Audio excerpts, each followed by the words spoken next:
आपलं जे first unit आहे बेसिक ट्रान्समिशन अँड डिस्ट्रीब्युशन. त्यामधला आपला first point single line diagram with components of electrical supply transmission and distribution system. Overall आपल्याला जी power सिस्टीमची block diagram बघायची आहे. सेम डायग्राम आपण इलेक्ट्रिकल पॉवर जनरेशन जो आपला सब्जेक्ट होता युपीजी त्यामध्ये सुद्धा बघितली होती. डायग्राम मध्ये आपण तुमच्या स्क्रीनवरती डायग्राम दिसते.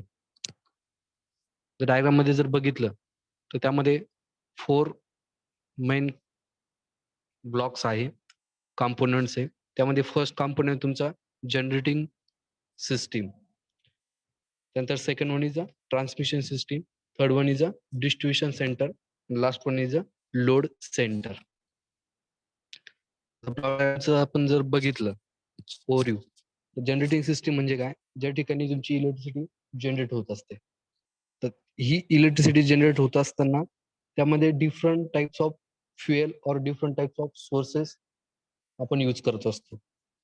It may be a renewable energy sources और it may be a non renewable energy sources. Energy sources मध्ये आपण जर बघितलं तर सोलर एनर्जी असू शकते, means sun power, then wind energy असेल, ते झाली तुमची रिन्युएबल एनर्जी सोर्स, बायोगॅस असेल. But in non renewable energy sources आपण बघितलं, पॉवर प्लांट असेल, थर्मल पॉवर प्लांट असेल, डिझेल पॉवर प्लांट असेल, म्हणजे कोल असेल, त्यानंतर तुमचे युरेनियम थोरियम असतील, त्यानंतर तुमचा डिझेल असेल, या फ्युएल पासून आपण इलेक्ट्रिसिटी जनरेट करत असतो. तो सेक्शन झाला तुमचा जनरेटिंग सिस्टम. त्यानंतर ही जनरेट झालेली जी काही एनर्जी आहे ती थ्रू अ ग्रीड आपण बाय युझिंग ट्रान्समिशन सिस्टीम की डिस्ट्रीब्युशन सिस्टीम करता आपण ट्रान्सफर करत असतो.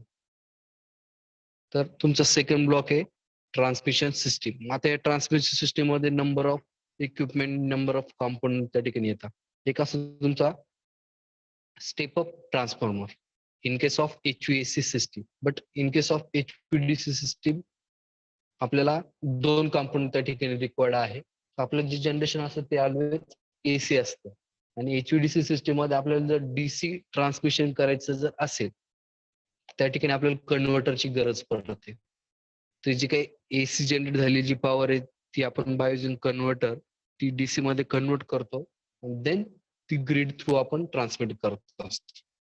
तर त्यामध्ये कन्व्हर्टर आणि दुसरे तुमचं transformer, step up transformer, right. त्यानंतर थर्ड ब्लॉक आहे तुमचा डिस्ट्रीब्युशन सेंटर. डिस्ट्रीब्युशन सेंटर मध्ये डिस्ट्रीब्युशन सिस्टीम काय करते, ट्रान्समिशन सिस्टीम कडनं जी आलेली सप्लाय आहे तो तुमच्या लोड सेंटर पर्यंत ट्रान्सफर करण्याचं काम कोण करतो, तुमचं डिस्ट्रीब्युशन सिस्टीम. त्यामध्ये अगेन तुमचा स्टेप डाऊन ट्रान्सफॉर्मर आला.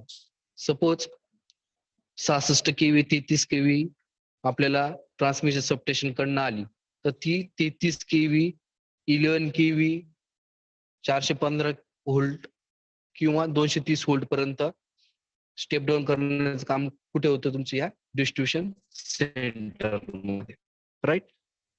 मग जर आपण जनरेटिंग सिस्टीमचा जर परत विचार जर केला तर तुम्हाला माहिती आहे की आपला जो एनर्जी कन्झर्वेशन लॉज काय सांगतो, energy can neither be created और not be destroy, it can be transfer one form to the another form.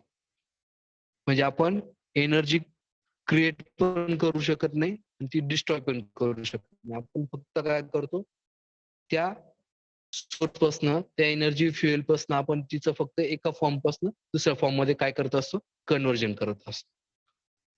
मग जनरेटिंग सिस्टीम मध्ये 2 मेन पार्ट आले. तुमचं काय आलं, टर्बाईन, आणि दुसरं आलं तुमचं अल्टरनेटर. आता टर्बाईन काय करत असतं, टर्बाईन फक्त आपल्याला एका turbine converts some form of energy into the mechanical energy.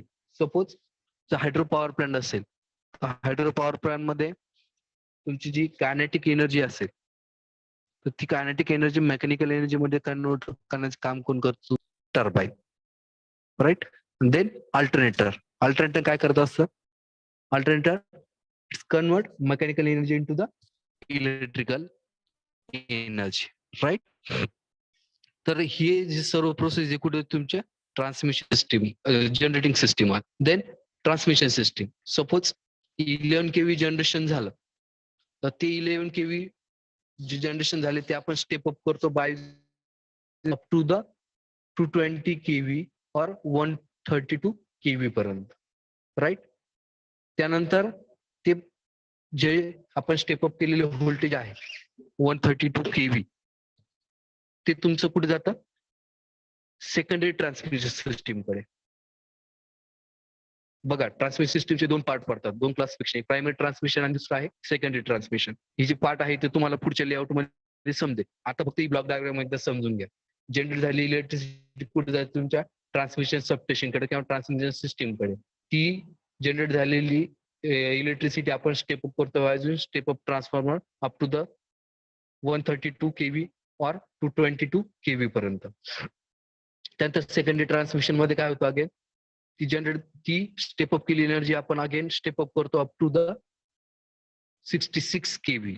Then तिथून जाते तुमच्या प्रायमरी डिस्ट्रीब्युशन कडे. प्रायमरी डिस्ट्रीब्युशन मध्ये काय करतो आपण जी 66 केव्ही आपण स्टेप अप केलेली आहे ती again by step down transformer ती आपण स्टेप डाऊन करतो 33 केव्ही पर्यंत. तिथून तुमची इलेक्ट्रिसिटी पुढे जाते तुमच्या सेकंडरी डिस्ट्रीब्युशन सिस्टीम कडे. तिथे 11 केव्हीचा अगेन आपण अकॉर्डिंग टू द कंझ्युमरच्या रिक्वायरमेंट नुसार आपण सपोज कंझ्युमरला 3 फेज ची जर रिक्वायरमेंट असेल तर त्या ठिकाणी आपल्याला ती स्टेप डाऊन करावं लागते 415 व्होल्ट. आणि जर कंझ्युमर तुमचा जर सिंगल फेज कंझ्युमर जर असेल तर त्याला आपल्याला 230 पर्यंत ती स्टेप डाऊन करावं लागते. असं आहे तुमचं हे block diagram. Generation system, transmission system, distribution system आणि तुमचा load centre or consumer end. Generation system मध्ये तुमची इलेक्ट्रिसिटी जनरेट केली जाते by using turbine and alternator. Then transmission system मध्ये तुमची इलेक्ट्रिसिटी स्टेप अप केली जाते by step up transformer. Transmission सिस्टीमचे दोन पार्ट पडतात, एक असतं तुमची प्रायमरी ट्रान्समिशन, दुसरं असतं तुमचं सेकंडरी ट्रान्समिशन. त्यानंतर अगेन तिथून ती ग्रीड तिथून तो सप्लाय जातो तुमचं डिस्ट्रीब्युशन सेंटरकडे. डिस्ट्रीब्युशन सेंटरचे अगेन दोन क्लासिफिकेशन आहे तुमचे प्रायमरी डिस्ट्रीब्युशन आणि सेकंडरी डिस्ट्रीब्युशन, राईट. तिथून ते जाते तुमच्या लोडला किंवा कंझ्युमर एंडला तुमचे एनर्जी मीटर पण देत, राईट. ते झाली तुमची block diagram of power system. Then the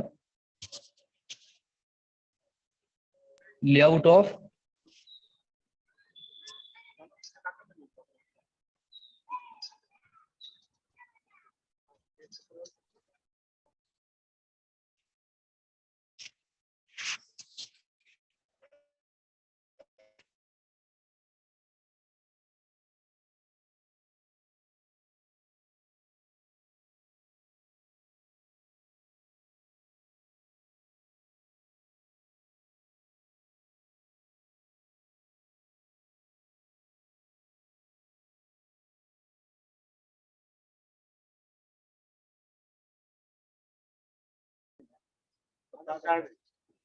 download करायचे नाही.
ओके. बघा आता आपण जी ब्लॉक डायग्राम बघितली तिची सिंगल लाईन डायग्राम आहे, इलेक्ट्रिकल पॉवर सिस्टमची सिंगल लाईन डायग्राम. त्यामध्ये तुम्हाला सर्व क्लिअर होईल पाहिजे की तुमचे जे जनरेटिंग स्टेशन आहे, फॉर एक्झाम्पल आपण by using thermal power plant आपण 11 kV जनरेशन केलं, तर हे 11 kV जनरेशन आपण by using step up transformer, हे 11 kV तुमचं AC 3 फेज AC जनरेशन आहे, राईट. तर by using step up transformer आपण ते काय केलं, 11 kV टू 220 kV पर्यंत स्टेप अप केलं, राईट. आता हा तुमचा स्टेप अप ट्रान्सफॉर्मरचा सिम्बॉल आहे बघा. तर स्टेप अप ट्रान्सफॉर्मरचा सिम्बॉल जर आपण बघिटला तर ही तुमची प्रायमरी वाइंडिंग, ही तुमची काय सेकंडरी वाइंडिंग.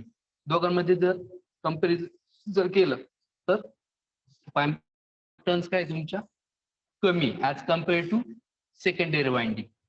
आपलं जे काही व्होल्टेज आहे N1, suppose N1 is greater than N2, म्हणजे नंबर ऑफ टर्न जर प्रायमरी वाइंडिंगच्या जर जास्त असेल as compared to secondary winding, तर तो आहे तुमचा कोणता ट्रान्सफॉर्मर, ही तुमची प्रायमरी वाइंडिंग, ही कोणती तुमची सेकंडरी, राईट. तर तुमच्या नंबर ऑफ टर्न्स वरती तुमचं व्होल्टेज डिपेंड असतं. आता सेकंडरी साईडच्या नंबर ऑफ टर्न्स काय इथे जास्त आहे, म्हणजे 11 kV त्याचं इनपुट आहे, तर नंबर ऑफ टर्न जास्त असल्यामुळे तुमचं जे काय आउटपुट आहे ते किती आहे 220 kV स्टेप अप ट्रान्सफॉर्मर. तर ह्या वाइंडिंग नंबर ऑफ टर्नच्या रेशिओवरनं तुम्हाला ट्रान्सफॉर्मर स्टेप अप आहे की स्टेप डाऊन आहे कळेल. लक्षात आलं. तर 11 kV जनरेशन झालं bye using step up transformer, आपण 11 kV जे व्होल्टेज इथे स्टेप अप केलं 220 kV. देन हे तुमचं रिसिव्हिंग स्टेशन आहे. तर रिसिव्हिंग स्टेशन मध्ये काय झालं, तुमचं जे 220 kV जे स्टेप अप केलेलं व्होल्टेज आहे ते कुठे आलं तुमच्या स्टेप डाऊन ट्रान्सफॉर्मरच्या प्रायमरी वाइंडिंग. आता इथे बघा, इथे तुमच्या प्रायमरीच्या नंबर ऑफ टर्न्स काय जास्त आहे ऍज कम्पेअर टू सेकंडरी. आता हे 220 kV तुमचं प्रायमरीला गेलं, स्टेप डाऊन होऊन किती झालं ते अगेन 33 kV. ठीक आहे. त्यानंतर नेक्स्ट तुमचं सबस्टेशन, हे कोणते तुमचं डिस्ट्रीब्युशन सबस्टेशन. त्या डिस्ट्रीब्युशन सबस्टेशनला काय अगेन स्टेप डाऊन ट्रान्सफॉर्मर दिसतो. 33 kV जे इनपुट आले ते अगेन आपण स्टेप डाऊन केलं अप टू 6.6 kV. ठीक आहे. त्यानंतर डिस्ट्रीब्युशन सबस्टेशन जे near to the load centre असतं, तिथे परत आपण by using step down transformer 6.6 kV चं स्टेप डाऊन केलं according to the consumer requirement. तुम्हाला मगाशी सांगितलं की आपण ही जे काही स्टेप डाऊन करतोय ते कंझ्युमरच्या रिक्वायरमेंट नुसार करतो. इंडस्ट्रियल कंझ्युमर असेल त्याला 3 फेज सप्लाय लागतो, तर आपण ते 400 व्होल्ट स्टेप डाऊन करतो. और डोमेस्टिक कंझ्युमर जर असेल तर त्याला आपल्याला सिंगल फेज सप्लाय द्यावा लागतो. तो किंवा रेसिडेन्शियल कंझ्युमर असेल त्याला जर आपल्याला सिंगल फेज सप्लायची गरज असेल तर तो आपण स्टेप डाऊन करतो 230 व्होल्ट. ठीक आहे. मग आता इथे जे तुम्हाला जे क्लासिफिकेशन सांगितले, primary transmission, secondary transmission, primary distribution आणि सेकंडरी डिस्ट्रीब्युशन. आता त्याचं क्लासिफिकेशन कसं होतं बघा. ह्या जनरेटिंग स्टेशन पासून तर तुमच्या स्टेप डाऊन ट्रान्सफॉर्मर पर्यंत रिसिव्हिंग स्टेशन पर्यंत जो पूर्ण पार्ट आहे तुमचं काय primary transmission, high voltage primary transmission. Then receiving station ते सबस्टेशन, डिस्ट्रीब्युशन सबस्टेशन पर्यंत जो पार्ट आहे तो काय तुमचा सेकंडरी ट्रान्समिशन. ठीक आहे. त्यानंतर डिस्ट्रीब्युशन सबस्टेशन ते डिस्ट्रीब्युशन सबस्टेशनचा स्टेप डाऊन ट्रान्सफॉर्मर म्हणजे near to the feeder, feeder पर्यंत जो पार्ट आहे तो काय तुमचा प्रायमरी डिस्ट्रीब्युशन. आणि फीडर पासून तर तुमच्या घराच्या एनर्जी मीटर पर्यंत और इंडस्ट्री कोणताही कंझ्युमर असेल त्याच्या एनर्जी मीटर पर्यंत जो पार्ट आहे जी ग्रीड आहे त्याला आपण म्हणतो सेकंडरी डिस्ट्रीब्युशन. ठीक आहे. ही झाली तुमची लेआउट. अगेन परत एकदा मी एक्सप्लेन करतोय, लक्षात घ्या. 11 kV जनरेशन झालं बाय युजिंग टर्बाईन और अल्टरनेटर, आपण 3 फेज AC सप्लाय जनरेट केला, 11 kV जनरेशन झालं. Bye using step up transformer 11 kV चा आपण स्टेप अप केलं 220 kV पर्यंत. Then at the end of receiving station by using step down transformer 220 kV आपण again step down केलं किती 33 kV. त्यानंतर हा तुमचा डिस्ट्रीब्युशन सबस्टेशनचा पार्ट आहे, त्या ठिकाणी 33 kV आपण डाऊन केलं किती केव्ही. देन डिस्ट्रीब्युशन सबस्टेशन ते 6.6 केव्हीचं आपण अगेन स्टेप डाऊन केलं किती according to the consumer requirement. 3 phase consumer असेल तर त्याला 400 व्होल्ट पर्यंत आपण स्टेप डाऊन केलं. सिंगल फेज कंझ्युमर असेल तर त्याला आपण 230 व्होल्ट पर्यंत स्टेप डाऊन केलं. आणि त्या डिस्ट्रीब्युशन सबस्टेशन पासन फीडर पासन तर तुमच्या एनर्जी मीटर पर्यंत आपण एनर्जी तुमची काय केली ट्रान्सफर केली. ती सिस्टम आहे तुमची सेकंडरी डिस्ट्रीब्युशन सिस्टीम. ठीक आहे. आपल्याला ह्या दोन्ही डायग्राम ब्लॉक डायग्राम आणि लेआउट ड्रॉ करायचे आहे. त्याआधी आपण जे काही स्टँडर्ड ट्रान्समिशन व्होल्टेज जे आहे इंडियामध्ये ते आपण बघू. त्यानंतर तुम्ही दोन्ही डायग्राम ब्लॉक डायग्राम पण आणि लेआउट डायग्राम पण ड्रॉ करून घेणार. तर standard transmission voltage in India आपल्याला डायग्राम मध्ये स्टँडर्ड ट्रान्समिशन व्होल्टेज दिसतं. जे कोणकोणते स्टँडर्ड ट्रान्समिशन व्होल्टेज आहे 400 kV, 400 kV, 220 kV, 132 kV, 110 kV, 66 kV, 33 kV, 22 kV and 11. Then normal voltage of primary transmission refer to the current scenario 132 kV to 22 kV आणि 400 kV. ही तुमच्या आता currently primary transmission साठी आपण all over India मध्ये आपण ही standard voltage level maintain केलेली आहे. कोणकोणती 132 केव्ही, 220 केव्ही आणि 400 केव्ही व्होल्टेज लेवल आपली आता सध्या करंटली आपण इन्स्टॉल केलेली आहे. त्यानंतर जनरेटिंग व्होल्टेज जनरेटिंग स्टेशन मध्ये इथे जे आपण जनरेशन करतो ते किती केव्ही स्टँडर्ड बघा 3.3 kV, 6.6 kV, 11 kV and 17.5 kV. आता जनरली आपण 3.3, 6.6 आणि 11 केव्ही जनरेशन करत असतो.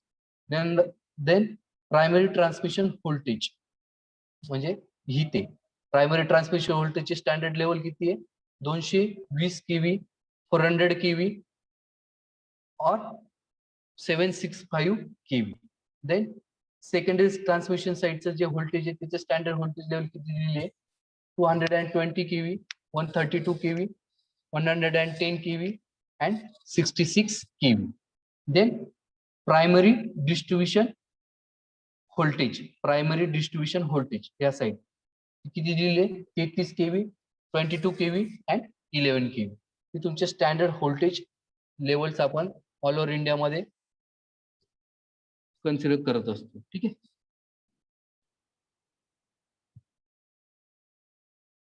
ही झाली तुमची लेआउट ऑफ पॉवर सिस्टीम. त्यानंतर आपण standard transmission voltage in India